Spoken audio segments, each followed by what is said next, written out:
Binabati kita, Kapitan. Ang katulad mo ang kailangan ng barangay para tayo magtagumpay. Salamat po, Konsyal. Hindi po pa tayo uwi? Uuwi na kami. Tayo na. Ilakad pa tayo mamayang gabi.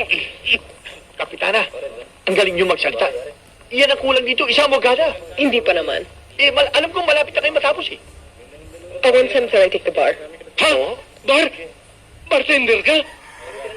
Excuse me. Sinabi ko na siya huwag ka magsalita eh. Ano ba ibig sabihin yun? Ba't lang, hindi mo alam? Hindi! Hindi ba? A few moments later.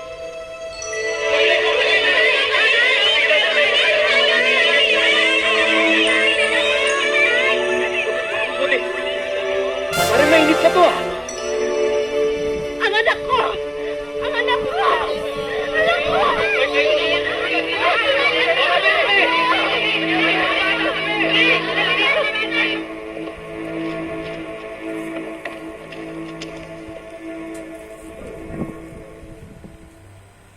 Nandiyan ba si Mr. Basco? Bakit ho? Anong kailangan niyo sa kanya?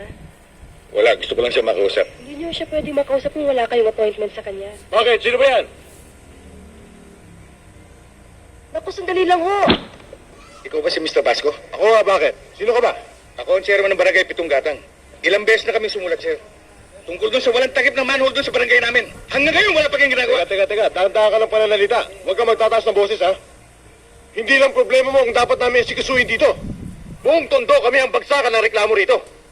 Maghintay ka, una-una lang yan. Nagantay nga kami. Nagantay kami. Hanggang may namatay na bata. O bakit? Kasalanan namin yon. Kapabayaan ng magulang yan. Kapabayaan ng mga magulang? O kapabayaan ng mga taong gobyernong katulad mo? Bakit kami sinisisi mo? Patay na yan eh. Ano pa magagawa natin dyan? Ipalibing nyo. Tsaka doon sa problema nyong manhole. Kung hindi kayo makapaghintay, kayo mag-ayos. Kung ikaw ang ayusin ko. Ano ayusin?